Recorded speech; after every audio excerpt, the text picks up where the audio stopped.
So these are options that you have in Zoom in order to have subtitles in this presentation.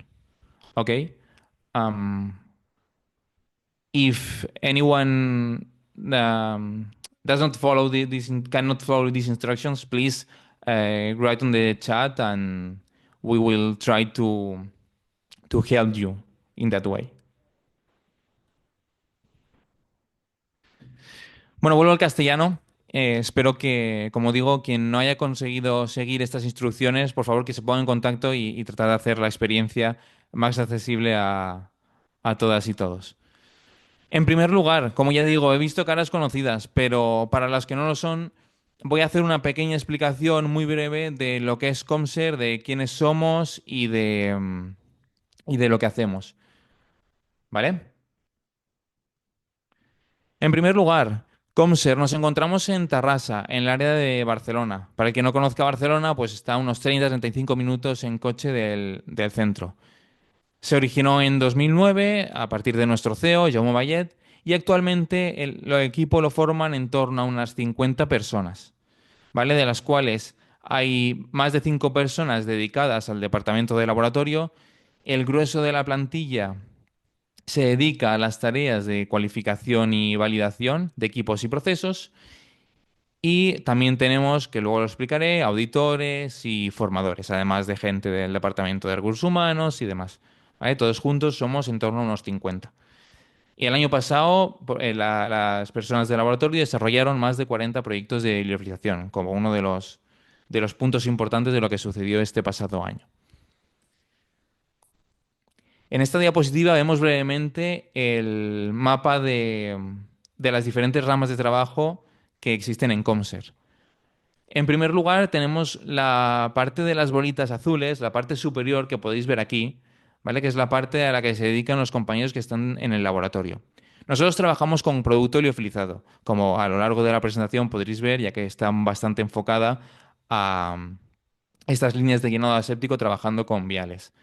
No tenemos producto propio a día de hoy, somos una consultora de servicios. Nos encargamos inicialmente de desarrollar la formulación del producto liofilizado, de realizar este análisis de producto y desarrollar un proceso y optimizarlo bajo QED.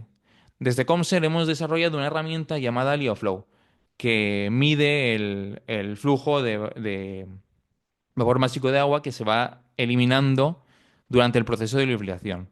Tenemos mucha más información acerca de esta herramienta. Cualquiera de los interesados puede escribirnos para profundizar más en ella.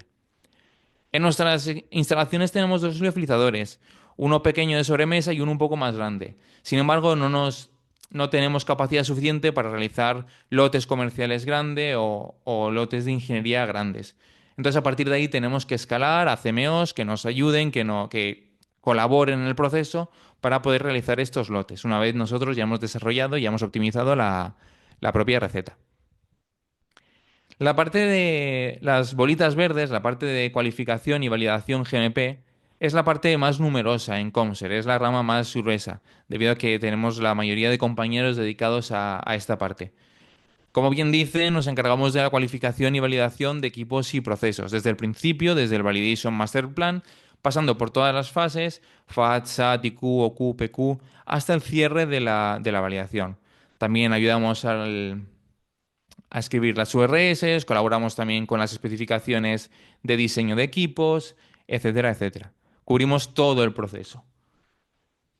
Y por último, la rama de las bolitas naranjas tiene dos partes. Por una, la parte de auditorías. Tenemos coauditores repartidos alrededor del mundo que realizan auditorías tanto a proveedor como a cliente. La mayoría se realizan en China y en la India. Y también tenemos una plataforma de auditorías donde se pueden ver y descargar los informes de auditoría que han ido realizando durante estos años y que estén vigentes. Y luego tenemos la parte de High Value Training. Conser tiene una empresa hermana, Ascetic Academy, a partir de la cual realizamos los workshops o realizamos formaciones específicas, tanto en cliente como en nuestras instalaciones, de diferente índole, ya sea del anexo uno, ya sea de GMP, cualificación y validación o de liofilización. Bueno, tenemos una rama importante. ¿Vale? Y a partir de aquí, hechas ya las presentaciones, ya me conocéis a mí, conocéis Comser, Vamos a entrar al medio del asunto. Vamos a entrar a las pruebas críticas de cualificación de equipos y servicios. Para este caso, nos vamos a enfocar en una línea de fill and finish como se ve a continuación en los iconos. ¿De acuerdo? Estos equipos que vamos a estudiar hoy van a ser, en primer lugar, la lavadora, seguida de un túnel de despirogenización, a continuación una llenadora, un liofilizador y una capsuladora que van a estar dentro de un aislador, y por último la inspeccionadora. Cabe decir, sobre todo, que estos no son los únicos equipos que pueden entrar en esta línea de fill and finish. ¿Vale? Pueden haber también reactores, pueden haber autoclaves, pueden haber mezcladoras, pero hemos decidido sintetizarlo en esta parte. ¿Vale? Habrá más equipos que puedan estar en contacto con el producto y que formen parte de esta línea de fill and finish. ¿Vale? Pero hoy nos focalizaremos en esta línea. También, sobre todo, la explicación irá teniendo en cuenta este anexo 1 de las GMP, el Manufacture of Sterile Medicinal Products, que se puso en vigor en verano del 23 y que muchas empresas, seguro que los que estáis hoy presentes estáis trabajando con él y adaptando vuestras instalaciones a este anexo GMP. Bueno, pues vamos a trabajar de forma que las pruebas ayuden a cumplir las premisas que establece este anexo 1.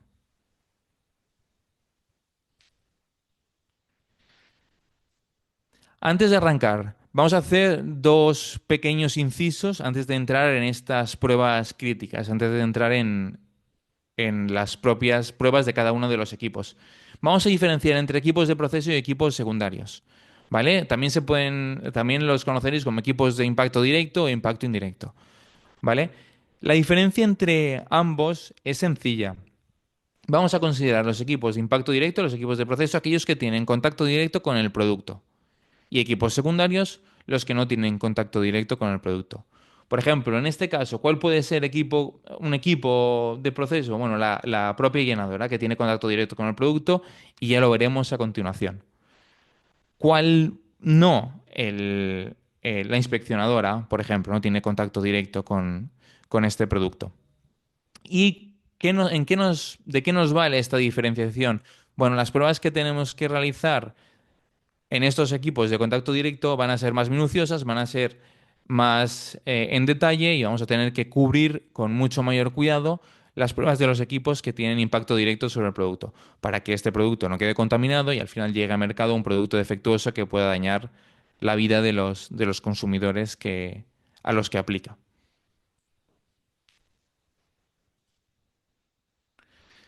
Primer equipo de todos, la lavadora de viales, ¿vale? Como podéis ver aquí en el icono, bueno, un equipo que se encarga de, como el propio nombre lo dice, lavar los viales.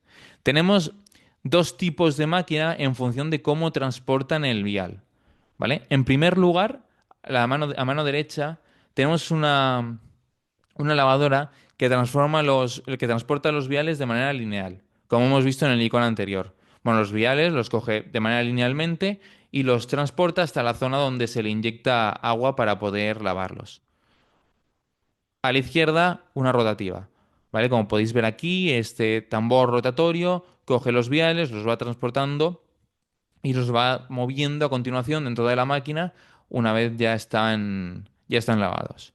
La única diferencia es esta, la forma en la que se transportan uno y otro, porque el funcionamiento y el objetivo de la máquina es distinto. O sea, perdón, es exactamente el mismo. El objetivo es el mismo. ¿Qué pruebas críticas podemos encontrar en esta lavadora de viales? En primer lugar, la verificación de la secuencia de lavado. Tenemos que comprobar que la secuencia está conforme, primero, lo programado y segundo, lo esperado. ¿Vale? Aquí tenéis este gráfico que simula una lavadora. Los viales entrarán de izquierda a derecha y saldrán por aquí. ¿Vale? Entonces tenemos que comprobar que la verificación de la secuencia de lavado y la utilización del agua que se realiza en este lavado es adecuada. ¿Vale? No es necesario realizar todo el lavado, todo el proceso de lavado con Wi-Fi, con Water for Injection. Podemos realizar las primeras fases con agua purificada y acabar con Water for Injection. Porque, bueno, voy a recordar que esta Wi-Fi sí que está demostrado que no contienen toxinas detectables, de forma que la pureza de los viales que salgan de aquí será más alta si utilizamos este tipo de agua. Hablaré habitualmente de viales, pero pueden ser otro tipo de productos, ¿no? Como pueden ser jeringas, que luego vayan a ser precargadas y demás. Bien, en el icono, aquí podéis ver en el gráfico los diferentes iconos. Entran por la izquierda, se lavan con agua purificada en dos etapas y en la etapa 3 y 4 con wifi para que salgan estos viales de la manera más pura posible. Ya no solo tenemos que verificar esta secuencia de lavado, sino también tenemos que verificar que la efectividad del lavado es correcta. De nada me sirve tener una secuencia de lavado perfecta si los viales no me salen limpios. ¿Cómo verificamos esta efectividad? Bueno, como podéis ver en la imagen, a partir de una solución de riboflavina. Esa solución de riboflavina deja, una vez se pulveriza en forma de spray sobre los viales o sobre el producto que vayamos a pasar por la lavadora, unas manchas azules. De forma que bueno, manchas azules cuando se enfoca con luz ultravioleta. Esta luz ultravioleta nos permite detectar estas manchas de la riboflavina. Entonces, para realizar esta prueba, muy sencillo, se rociarán con una solución de riboflavina de 0,2 gramos por litro un número de viales suficiente para que sea un número representativo del lote o de la campaña de producción, ¿vale? Pueden ser 25, 30, 50, 100, depende de cada uno de los lotes. Y se pondrán en los diferentes puntos, en las diferentes posiciones donde vayan a ser lavado. Que no pasen todos por el mismo, porque entonces tendremos partes de la máquina que no van a ser inspeccionadas. De esta forma, una vez rociado, se realiza la secuencia de lavado y se analizan estos viales, que debemos saber cuáles han sido rociados previamente, estos viales se analizan a la salida y se estudia si tienen riboflavina o no en la superficie. Este caso, quiero pensar, espero, que para esta foto es previo al lavado, porque si es posterior, está clarísimamente claro que ha quedado, que la secuencia de lavado no es nada efectiva. ¿Vale? Estas son las dos pruebas críticas, las dos pruebas que no podemos dejar pasar a la hora de realizar la validación de la cualificación de la lavadora de viales. Una vez los viales salen de la lavadora, pasan al túnel de despirogenización. ¿Vale? Este túnel de despirogenización va a tener tres partes. Aquí veis en este icono, en este dibujo, una cinta transportadora que pasa por tres fases. Una fase de precalentamiento, una fase de calentamiento y una fase de enfriamiento. ¿Vale? Los viales pasan de izquierda a derecha hasta salir de este túnel de despirogenación. Aquí se precalentarán, aquí se alcanzará el punto máximo de temperatura de forma que los viales queden despirogenizados y acabaremos con la etapa de enfriamiento para después continuar con el proceso. La primera de las, bueno, para realizar la validación nos apoyamos en el Technical Report número 3 de la PDA, para la validación de los procesos de secado usados para la despirogenización y para la esterilización. ¿Vale? En él salen detalladas las pruebas y las fórmulas que nos permiten saber si hemos hecho bien las pruebas críticas, que ahora os iré comentando, ¿vale? Porque aquí entrará todo el tema de la reducción logarítmica de endotoxinas, los parámetros de esterilización, etcétera, etcétera. El primer punto, la sobrepresión entre cámaras. Queda claro que en estas tres etapas, la parte más crítica va a ser la parte central, la parte de calentamiento. Es por ello que para evitar contaminantes que entren donde están los viales, que hayan sido una vez lavados y que sean susceptibles de no ser despirogenizados, las presiones deben estar dispuestas de tal manera.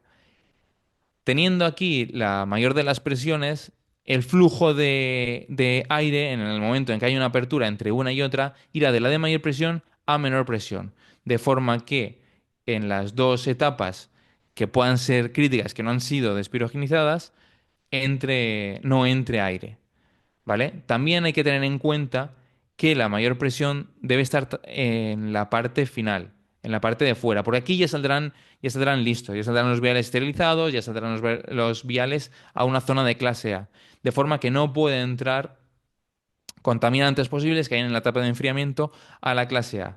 porque en ese caso, la etapa de aquí de calentamiento, los viales ya no estarían despirogenizados y podrían tener contaminantes entrando a las siguientes etapas, a la llenadora. ¿De acuerdo? Entonces hay que tener muy claro estos gradientes de presión dentro de la máquina.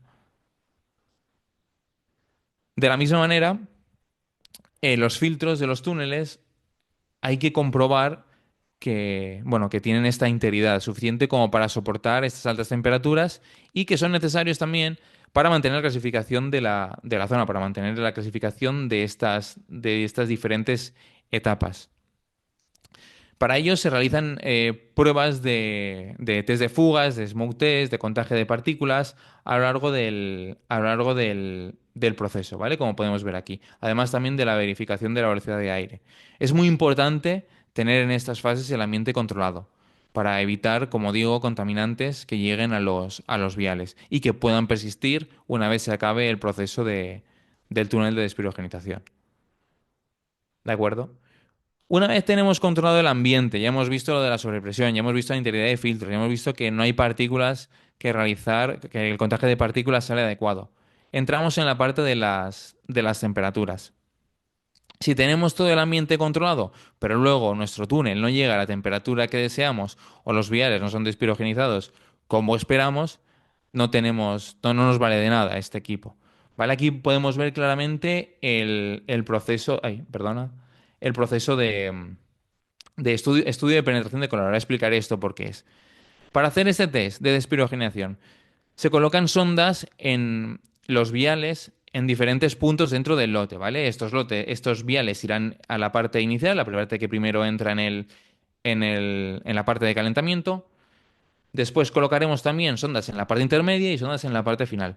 Como podéis ver, aquí alcanzan 280 grados unos 15 minutos. Según el Technical Report número 3, esto es suficiente para obtener una reducción logarítmica una reducción, perdón, de 3 logaritmos, ¿vale? De forma que las endotoxinas desaparecen. Entonces, como podéis comprobar, es indiferente que coloquemos viales al principio, en medio o al final del lote, porque los tres en esta secuencia, en este proceso de espirogenización, van a obtener un mismo resultado. Van a estar 15 minutos a 180 grados de forma que se eliminen estas endotoxinas. ¿De acuerdo? Aquí aparece un estudio de penetración del calor. Y os preguntaréis, bueno, me estás hablando, Alberto, de un test de despirogenización, pero aquí arriba, a la hora de hacer el test, habéis puesto test de penetración del calor. ¿Esto por qué es? Os cuento. Las sondas se colocan de forma que la parte que mide la temperatura está lo más próxima posible a la superficie inferior del vial, de forma que podemos entender el calor que penetra al fondo del vial y que este culo, que sería la parte más complicada de medir, tiene un valor bueno, que alcanza una temperatura de 280 grados durante esos 15 minutos. De ahí el estudio de penetración del calor, porque la sonda colocada boca abajo está muy cerca de la superficie del vial y entendemos así que el calor ha penetrado totalmente y que el vial está despirogenizado completamente. Otro de los test es el test de homogeneidad. Tenemos que comprobar que la temperatura es homogénea durante todo el proceso. Ya lo hemos visto anteriormente. La gráfica anterior nos da unas pistas de que esta temperatura sí que es homogénea, ¿no? Porque en el proceso, durante las 5 sondas que hay, bueno, veis que hay 15, hay 5, 5 y 5. Esas 15 sondas, 5 por grupo, se mantienen en la misma temperatura durante el tiempo estipulado, ¿vale? Pero debemos comprobarlo mediante un test de homogeneidad. ¿Cómo realizamos esto? Bueno, de la misma forma, poniendo en este caso 8 sondas repartidas por los viales y se establece una hora de proceso con un set point, que en este caso son 270, y se da un margen de 10 de más menos 10 grados. ¿Vale? Como podéis comprobar, la temperatura se mantiene siempre dentro de los márgenes establecidos durante esta hora, confirmando así que durante el proceso la temperatura es homogénea y que estos viales que van a pasar van a estar todos a la misma temperatura durante el tiempo que se estipule. Por último, entramos en el test en la parte de esterilización. ¿vale? En la zona de enfriamiento se pone un set point de 170 grados y se establece que esté en torno a 1 hora. Esta temperatura nos garantiza en la zona de enfriamiento la muerte de los microorganismos que puedan haber restantes. Tanto en este caso de la esterilización como en el caso de la despirogenización, de la reducción de las endotoxinas, en el Technical Report número 3, en la PDA, tenemos fórmulas que nos indiquen cuántas endotoxinas se pueden tener o cuántas tenemos. Pero primero habrá que hacer un estudio previo y final antes de cada estas etapas y será por comparación. ¿Vale? De comparación de cómo, y tendremos como de estériles, como de espirogenados, tenemos estos viales. ¿Vale? En este caso son 8 sondas. A pesar de que esta sonda que de la línea negra, veáis que está un poco más justa, sí que cumple el periodo de la hora. ¿Vale? Lo que pasa es que le cuesta más entrar, no, entiendo que será por la posición en la que está o por el lugar en el que está colocada, pero todas ellas pasan como mínimo 1 hora a más de 170 grados, ¿vale? De forma que se consiga esta mayor pureza de los viales. Aquí podéis ver la salida del túnel y que dará paso a la entrada al siguiente equipo dentro del proceso, ¿vale? Primero hablaremos de los aisladores y los wraps, ¿vale? En este caso, a partir de aquí ya entra en contacto el producto, vamos a trabajar en una sala clasificada A. Es por ello que es importante el primer test de todos, el test de fugas, ¿vale? Para el test de fugas, ¿cómo lo realizamos? A partir de aquí veréis que el test de fuga se realiza en diferentes equipos, porque es importante que no entren contaminantes exteriores, en el caso de que lo que queramos proteger es lo que existe dentro del aislador o del resto de equipos, o que lo que estamos protegiendo esté fuera y lo que hay internamente pueda perjudicar, pueda contaminar lo externo. En este caso vamos a focalizarnos en la primera parte, ¿vale? Nosotros queremos proteger lo que se encuentra en el interior. Es por ello que, como hemos comentado en el túnel de despirogenización, la presión en la parte interna será superior a la de la parte externa. De forma que si hubiera cualquier tipo de fugas, la circulación del aire vaya de dentro a fuera, evitando así que contaminantes externos entren donde se encuentran los viales. Para este test de fugas, lo que haremos será subir la presión dentro del aislador y comprobar cuál es la caída de presión a lo largo del tiempo, a lo largo de un determinado tiempo, ver esta rampa de caída de presión. ¿Vale? Si esta presión se mantiene estable, perfecto, no tenemos ninguna fuga. Tenemos que ver que esta pérdida de presión no supera el mínimo permitido, que si no recuerdo mal son 2 por 10 elevado a menos 2 milibares litro segundo. También lo comentaremos más adelante con el tema de los liofilizadores. Pero esta es la clave, que la presión interna, en nuestro caso, que queremos proteger lo que hay internamente dentro del aislador, sea superior a la de fuera. El siguiente, otro de los puntos críticos dentro del aislador, es el test de integridad de los guantes. ¿De acuerdo? Para comprobarlo, realizamos una inyección de aire comprimido durante 20 minutos en estos guantes y se comprueba que no haya fugas. Porque, como, bueno, a la hora de trabajar con estos guantes es un foco de contaminación clarísimo en el caso de que haya cualquier rotura, cualquier desgaste, porque entra en contacto directo con el producto que va pasando, con los viales que hay dentro del aislador. Esto, ojo, cuidado, no se hace únicamente solo cuando compramos el equipo. Compramos el equipo, qué bien, guantes nuevos, inyectamos el aire, todo sale perfecto y ya nos olvidamos. No, no. Esto hay que realizarlo tanto al principio como al final de cada lote o campaña para confirmar que no hay ningún tipo de fuga, que no hay ningún tipo de rotura y que el producto no se ve comprometido. ¿Vale? Porque en caso de verse comprometido, entonces tocaría hacer la retirada de este producto, que no saliera al mercado, y luego ya será un problema mayor, como en el caso de que sí que haya salido al mercado, habrá que retirar este lote y demás. Pero por eso es importante realizarlo al principio y al final de cada lote, de cada campaña. ¿Vale? Simplemente inyectar este aire comprimido durante 20 minutos y ver que no hay ninguna pérdida en estos guantes. Además, también tendremos que comprobar el ambiente con una verificación de la velocidad de aire, una integridad de filtros y, muy importante, el test de humos, la laminaridad. ¿Vale? Aquí, como veis en la imagen, vemos los flujos de aire dentro del aislador, ¿vale? En este caso, ¿cómo podemos comprobar que los flujos de aire son adecuados? Bien, pues con una máquina de humos, inye- el objetivo es inyectar humo en la zona que va saliendo los retornos para ver cómo sale el aire. ¿Cómo podemos comprobar eso?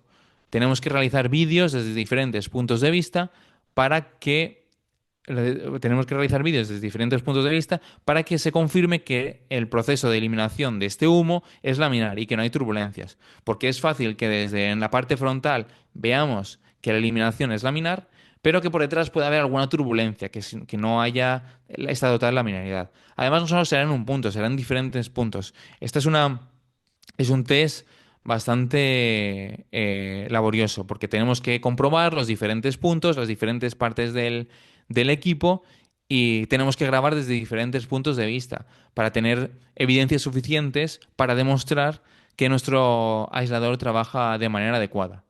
¿Vale? Nosotros desde Encomser tenemos un equipo de humos, tenemos gente con experiencia que se encarga de realizar estos test, también del resto de pruebas ambientales, ¿no? Como el contaje de partículas, de integridad de filtros y la verificación de la velocidad de aire. Pero este test de humo sí que es realmente importante para confirmar que el trabajo dentro del aislador, del RAPS, es adecuado. Bien, ya hemos acabado con el aislador. Vamos a pasar a la llenadora y pretaponadora. Este equipo entra en contacto directo con el producto a través de la dosificadora. ¿Vale? Aquí, como veis, los viales entran en fila hasta la parte de dosificación. ¿Cuál será el primer test antes de incluso arrancar la máquina o construir la máquina? Tenemos que ver que los materiales de construcción, que los materiales que van a estar en contacto con el producto de la máquina, no den lugar a contaminación de este producto. Es por ello que necesitamos la certificación de estos materiales. Tenemos que tener estos certificados comprobados de que nuestro producto no va a sufrir ninguna alteración por estar en contacto con estos materiales. Esto es importante tenerlo desde el principio, porque si llegamos al momento en el que estamos dispuestos a dosificar, no tenemos estos certificados y hay que desmontar la máquina, hay que cambiar materiales y demás, nos va a llevar a un tiempo, nos va a llevar a un retraso de tiempo, nos va a llevar a un incremento económico en el proyecto y va a ser todo más complicado. Entonces, esta parte muy importante inicialmente. ¿Vale? Aquí veis señalado las cuatro dosificadoras que irán llenando de producto los diferentes viales. Luego, la siguiente prueba, una de las más importantes o la más importante en este caso, la verificación de la dosificación. Tenemos que comprobar que nuestra llenadora llena el nivel de producto que nosotros queremos que llene. En este caso, en la imagen, podemos ver que es 1 gramo lo que queremos que se llene, ¿de acuerdo? Y tenemos un porcentaje, una variación de un 1%. Este porcentaje no es estricto. Quiero decir, es estricto, sí, pero no aplica a todos por igual. Depende del tipo de producto, depende del tipo de equipo. Puede ser un 10% más, un 5% más, un 10% más, la variación que permitimos a la hora de realizar el llenado. En este caso, como era solo 1 gramo, se pone solo un 1%, ¿vale? Hasta 1,01 y 0,99. Se cogen 50 viales para este caso y se pesan inicialmente, se taran y se pesan inicialmente y después se pesan una vez se ha llenado el producto para comprobar la cantidad de producto que tenemos dentro. Como podéis ver, aquí los 50 viales entran dentro de lo que se espera, la dosificadora llena bien y podemos dar esta prueba como confirmada, como que cumple, ¿no? Pero ya os digo, en este caso es un 1%, la variación respecto al set point puede ser un 2%, un 5%, un 10% en función de la cantidad de producto, los requerimientos del cliente o del proveedor en este caso y del tipo de producto. Y por último, la seguridad ante todo, fail-safe. ¿Qué es este sistema fail-safe? Bueno, este sistema fail-safe habla de que todo producto que pase por esta parte del sistema es considerado malo, es considerado defectuoso hasta que se demuestre lo contrario. ¿Vale? Como podéis ver aquí, tenemos un par de sensores que revisan el producto y también podría haber el caso de que hubieran cámaras que revisen el estado tanto de los viales como del producto. Entonces, se debe confirmar que todos los viales que pasan por este proceso son buenos. Y esto se compara partiendo de la base de que inicialmente son malos. Y la máquina, el equipo, se encarga de confirmar que estos viales, tanto con su producto interno como el propio envase, son adecuados para continuar el proceso. Esto es importante porque puede haber el caso menos crítico de que nos dé lugar a falso rechazo, productos buenos que son rechazados por la máquina, o el caso contrario, falsos positivos, en el caso que la máquina no detecte bien, los dé como buenos, pero sin embargo tenemos viales o que están vacíos, o que tienen menos productos, o que están sucios, contaminados, etcétera. Entonces esta parte es importante. La máquina parte de la base de que el producto es malo y tiene que confirmar que puede seguir en el proceso. Hasta aquí la llenadora. Vamos aquí a pasar al liofilizador. Como podéis ver aquí en el gráfico, se ve el proceso de liofilización, cómo entra líquido, se seca y luego se tapona y se extrae. ¿Vale? Esta es una imagen bueno, de un liofilizador real. Primera de las pruebas, homogeneidad de la temperatura entre las placas. Bueno, los que los conocéis, los liofilizadores, sabéis que el proceso de calor es por convección dado que se forma vacío y en este caso tenemos que comprobar que independientemente de la posición del vial dentro a lo largo de la placa, el proceso es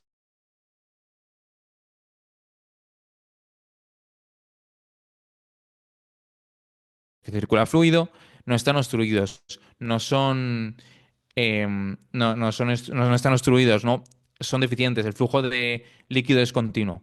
¿Cómo comprobamos esto? Con sondas de temperatura.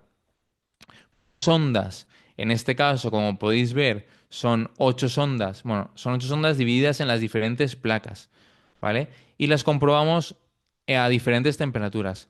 Importante, luego hablaremos del test de capacidades. Estas temperaturas no son máximas ni mínimas de funcionamiento del liofilizador.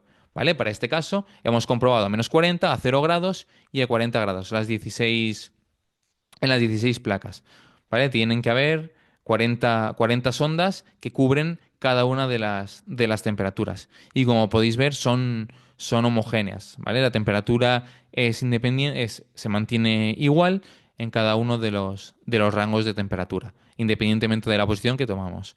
¿Vale? Es importante colocar también las ondas en diferentes puntos, en las diferentes placas, pues atrás, en medio, delante, a izquierda, derecha, para tener así un mayor rango, un mayor conocimiento de cómo fluctúa la temperatura en cada una de las posiciones. Por otra parte, siguiendo con las placas, el paralelismo entre ellas. De acuerdo, de nada me sirve tener homogeneidad de la temperatura entre placas si luego las placas no son paralelas entre sí. Este proceso es complicado de resolver, porque puede dar lugar puede venir ocasionado por golpes o por defectos de construcción. Entonces habrá viales en ciertos puntos que no se mantendrán de pie o que la temperatura no llegará bien porque no son paralelas las placas entre sí. Bueno, es muy fácil de medir. Al final, a partir con un nivel, puedes medir dentro de la placa que estas sean paralelas. Sin embargo, lo costoso, lo complicado es la solución de este problema, porque habrá que desmontar la placa, habrá que colocar una nueva o habrá que arreglar esta. Esto implica mucho tiempo parado, un desembolso económico grande y, en definitiva, un paro de este equipo hasta que eso se solucione. ¿Vale? De la misma forma que comenté con el tema de los guantes, de los test de fuga, con la llenadora y demás. Estas pruebas no pueden realizarse solo únicamente cuando nos dan el equipo, porque para este caso lo más seguro es que las placas, en el momento en el que nos entren el equipo, estén bien, sean paralelas. Pero después de usarlos, y más liofilizadores, que podemos tener liofilizadores de 10, 15, 20 años, pueden tener lugar defectos en estas placas que, que nos dé un proceso de liofilización diferente o que nos complique este proceso de liofilización. Y por otra parte también el test de mecanismo de stoppering. que eso se ve de manera visual, ¿no? Que la parte del castillo, en este caso castillo para arriba, baja de manera acorde a lo esperado y es capaz de taponar los viales. Este mecanismo de stoppering es un punto, es uno de los mayores puntos que puede dar lugar a fugas, ¿de acuerdo? Es por eso que también, de la misma forma que hicimos en en el aislador, se debe comprobar un test de fugas, ¿vale? Se llevará el liofilizador a vacío y se comprobará cómo fluctúa la presión con el tiempo. Como digo, como he comentado antes, la máxima tasa de fuga es de 2 por 10 a menos 2 milibares litros segundo para los liofilizadores nuevos y asciende a 5 por 10 a menos 2 milibares litros segundo para los antiguos, ¿vale? Y he hablado antes también del test de capacidades del sistema frigorífico y de vacío. ¿Vale? Nada que ver con el tema de unidad de temperaturas. Este test de capacidades sí que vamos a comprobar cuáles son los puntos máximos y mínimos del trabajo del liofilizador. ¿Vale? La temperatura máxima a la que puede trabajar y la rampa de temperatura, el tiempo que tarda en alcanzar esta temperatura el liofilizador, la temperatura mínima que puede trabajar nuestro liofilizador y también la rampa de temperatura, cuándo tarda en llegar. Y después el nivel de vacío, el nivel de presión mínima que puede alcanzar y también, de nuevo, la rampa de temperatura y por último el condensador. La temperatura mínima que alcanza el condensador, el sistema de refrigeración, aquí lo veis, es el condensador, y lo que tarda en alcanzar esta temperatura. ¿De acuerdo? Por último, la última de las pruebas, el CIP y el SIP, el Cleaning in Place y Sterilization in Place. El Cleaning in Place funcionará de la misma manera que hemos hecho en la lavadora de viales. Con una solución de riboflavina, igual que la anterior, se pulveriza con un spray los viales y se comprobará que el proceso de limpieza es adecuado. Por otra parte, la parte de esterilización se realizará también en este punto. ¿Vale? Que se comprueba que los viales son estériles de la misma manera que hemos comprobado anteriormente. Para la capsuladora no tenemos pruebas críticas, ¿vale? Porque después pensaréis, oye, ¿y cómo sé que los viales se han capsulado correctamente? ¿Y cómo sé que la máquina funciona correctamente? ¿Que todos los viales han sido capsulados? Bueno, para eso tenemos la inspeccionadora, ¿vale? La inspeccionadora, como veis aquí, va a comprobar el 100% de los viales que pasen por el proceso. Todos y cada uno de ellos. Porque no puede dar lugar este equipo a que salgan viales que no estén bien taponados, que el producto no esté completo, o que no haya producto, o que la pastilla esté inclinada, ¿vale? Ahora veremos una serie de defectos que pueden ocurrir en el liofilizador o durante el proceso. Entonces, esta inspeccionadora, a partir de sensores, a partir de cámaras, revisará el 100% de los viales que pasen por ella. ¿Qué tipo de defectos podemos tener? Pues mira, aquí ponemos cuatro de ejemplo. El primero de todos, el crítico. Es peligroso para la salud de las personas que son consumidoras. Esto desencadenaría una retirada del producto. ¿De cuánto producto? Bueno, de todo el lote que se compruebe que no haya sido tratado por esta inspeccionadora. ¿Vale? Esto es crítico, esto es bastante peligroso. Ejemplos de este tipo de defecto: grietas, que no haya stoppers, que haya contaminación microbiana, que los sellos sean defectuosos. Bueno, cualquier tipo de producto cualquier tipo de defecto que pueda dar lugar a contaminación. Otro tipo de defecto es un defecto que sea mayor, que no pone en riesgo la vida del paciente, pero desencadena una queja, ¿vale? Como puede ser presencia visible de partículas extrañas. Luego, otro de los defectos que tampoco desencadenaría una queja sobre el producto, pero podría ser una decoloración. Una decoloración del producto, por ejemplo. Y por último, el menor, algo más estético, ¿vale? Como pueden ser rasguños, sellados torcidos, que es pérdida de calidad del producto. No bueno, sobre todo del envase, ¿vale? Que el cliente vea desde fuera que que los envases, por ejemplo, están con rasguños. El que es sellado, que puede ser bueno, pero que es torcido. Es todo más estético, más visual.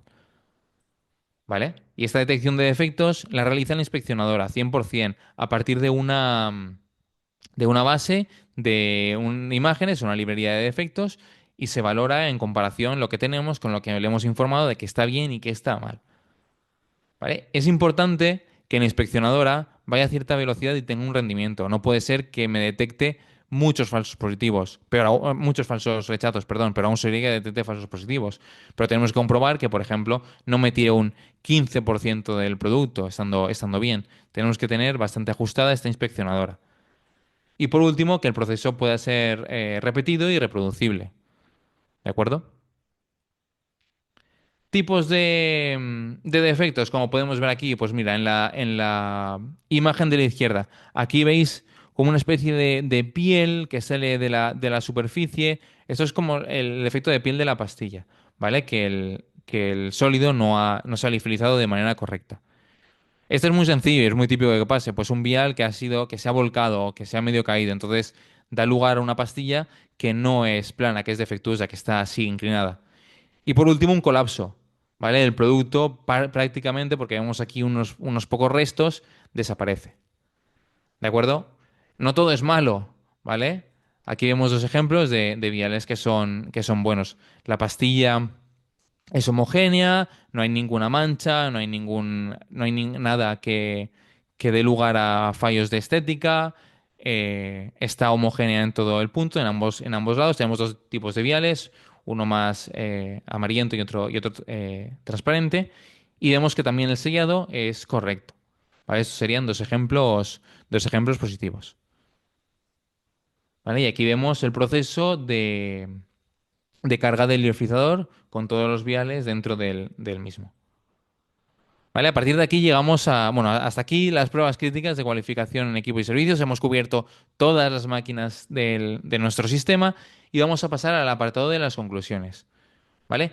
Como he comentado al principio de todo, especial atención al contacto directo con el producto. Básicamente porque puede dar lugar a contaminantes que nos estropeen el producto, que dé lugar a mala calidad del mismo y si esto llega a mercado puede llegar a un punto que sea complicado, ¿vale? Estas pruebas críticas son imprescindibles para dar por cumplida la validación. Os preguntaréis también, oye, Alberto, ¿y en qué fase de la validación, de la cualificación, tengo que realizar estas pruebas?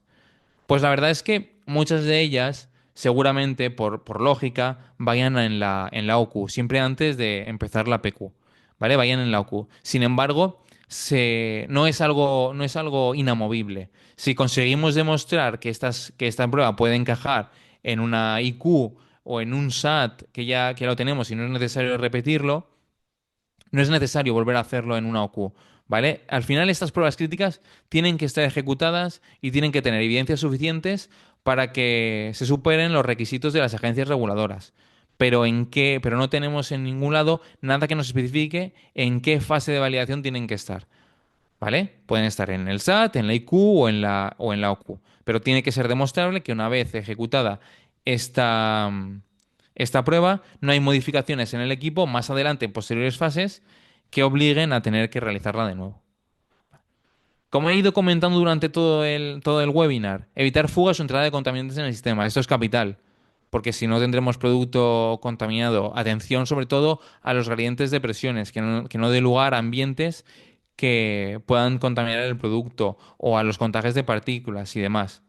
Y por último, comprobar periódicamente estas pruebas debido a la criticidad. No vale solo comprobar estas pruebas cuando llega el equipo, porque cuando llega el equipo lo más seguro es que estas pruebas den correctamente, sino con el paso del tiempo, cuando tengamos a los compañeros, compañeras de mantenimiento, que la máquina ha pasado un tiempo y que ya sabemos hay que hacerle ajustes, hay que hacerle arreglos, bueno, tenemos que ir comprobando todas estas pruebas para evitar tener problemas con el producto. ¿Vale? Aquí, a partir de ahora, tenemos un apartado de dudas y preguntas. En la parte superior podréis hacer vuestras preguntas y trataré de responderlas en la mayor medida de lo posible. Y antes de entrar en esta parte, hago un poco de publicidad acerca del workshop de GMP, que si os ha gustado este webinar, os ha parecido interesante y queréis profundizar más en estos temas de cualificación de líneas de Fill and Finish, vamos a realizar un webinar en nuestras instalaciones. ¿Cuándo va a ser? Del 6 al 8 de mayo. La clase va a ser híbrida, online in situ. Como podéis ver en la imagen, tenemos gente que está presencial en nuestra área de formaciones y además gente que está en la pantalla, ¿vale? Que desde casa se puede conectar. Desde Commser tratamos de hacer la experiencia lo más similar posible a las personas que están online como a las personas que están presenciales. Es complicado, pero bueno, tenemos diferentes pantallas, diferentes situaciones que hace que la persona que está online pueda vivir de la mejor manera posible estos cursos. Y hasta aquí el workshop. Ahora miro las dudas, preguntas que podáis tener. Muchas gracias a todos por vuestro interés, muchas gracias a todos por venir a este webinar. Como os he comentado, hay por delante más webinars que va a ofrecer Comser y nada, espero veros en próximos webinars. Muchas gracias a todos.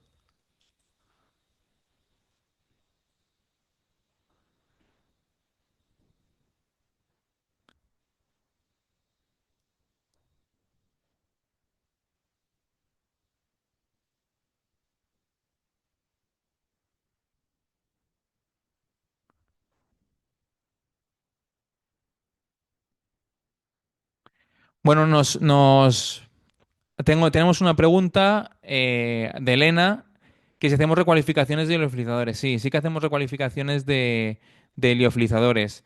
Tenemos, bueno, el equipo de cualificaciones y validaciones se encarga de ello. Y trabajamos, como habéis visto en este webinar, todas las pruebas críticas que afectan al liofilizador y trabajamos con diferentes tipos de liofilizadores.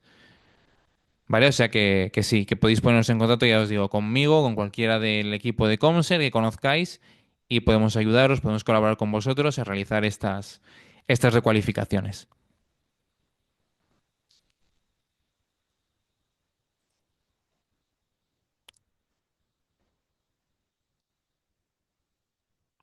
Bueno, aquí en el apartado abajo podéis ver un apartado de preguntas y respuestas. Si queréis escribir ahí las preguntas, bueno, tratamos de responderlas en directo. Si no, mi mail es aescolano@comserpharma.com y a este mail podéis dirigiros y podéis preguntarme, podéis comentar lo que os interese o cualquier duda que haya quedado o cualquier pregunta que tengáis.